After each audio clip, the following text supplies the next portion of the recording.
véhiculer des visuels à l'époque. On avait commencé par une balle et puis des shots en gros plan. C'était des images qu'on avait détournées, qu'on avait récupérées à l'époque. Ben, on partait avec nos sacs à dos, on allait chez Equivoque, Equiroc, passage obligé, on posait ça en dépôt-vente. Et puis on a attendu, et puis au bout de 15 jours, genre c'était Equivoque qui nous a rappelé et qui nous a dit ouais, les gars, il y a moyen d'en refaire là, parce que moi j'ai tout vendu. Puis on a fait des suites, on a essayé de se diversifier, donc on allait à Aubervilliers, on achetait des stocks de t-shirts, pas trop bonne qualité, on faisait nos transferts à la main, ça faisait un peu atelier clando, c'était comme ça quoi. En 97 on a monté la structure, parce qu'on avait suffisamment de demandes pour commencer à financer des petites productions. Donc les petites productions, ça sous-entend qu'on les faisait au Portugal, parce que c'était pas mal, ça nous permettait de nous rendre au Portugal, etc. On faisait la tournée nous-mêmes, donc on prenait la voiture, on dormait dedans, on faisait 12 000 ou 15 000 km en un mois, on dormait dans la voiture, on dormait chez les poteaux, etc. On faisait le tour de France, on connaissait pas trop les magasins, on allait vendre nos trucs, certains magasins on laissait en dépôt-vente et tout. Mais enfin bon, on l'a fait jusqu'au bout, donc je crois que le métier on le connaît sur le bout des doigts. Donc des petites productions au Portugal, on devait avancer l'argent parce qu'il n'y avait aucun fabricant qui nous faisait confiance, ni banque ni fabricant, donc il fallait bien qu'on se démerde par nos propres moyens. Donc on y allait avec des espèces, on payait des espèces, on ramenait la marchandise, une sorte de... C'était du troc quoi, mais ça fonctionnait correctement. Là on arrive 2005 avec des moyens conséquents niveau média et conséquent niveau vestimentaire, parce qu'on a vraiment des vêtements de qualité, une gamme hyper large. On ne s'est pas cantonné à prendre des sapes américaines et à faire du copier-coller avec des logos français. C'est pour qu'on passe. Parce que c'est ça. Il n'y a pas de sape pour les mecs de rue. Il n'y a pas de sape. Il y a tut, et puis tut, et puis tut. Ça c'est des déguisements. Ça.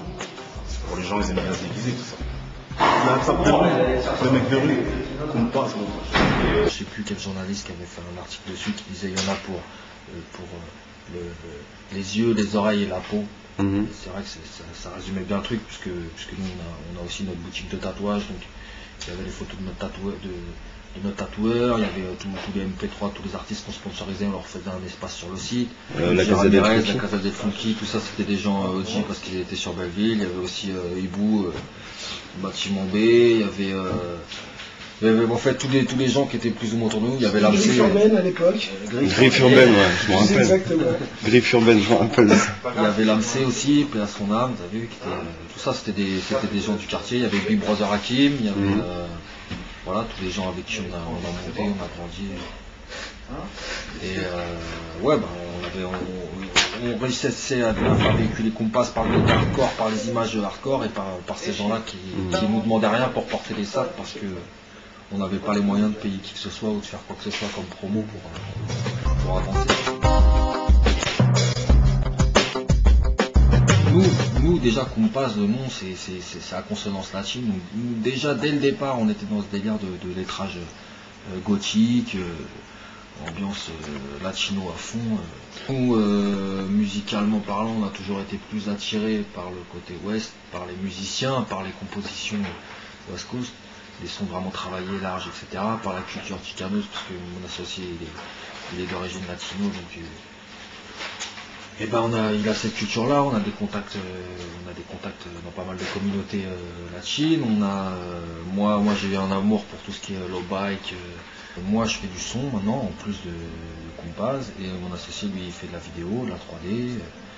Donc aujourd'hui on est aussi dans la réalisation de clips, de courts-métrages. Là on va réaliser un clip pour Hommage, on va réaliser un clip pour Delta d'Expression Directe. De toute façon ça nous a toujours passionné, l'image, la vidéo, le son, tout ça c'est...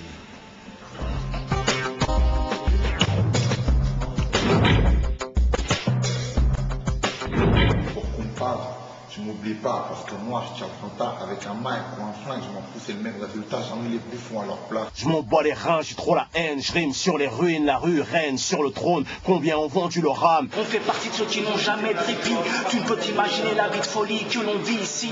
Psycho, on devient tous dingues, parano, sous le poids lourd des chocs moraux, pour mes compas, compañeros.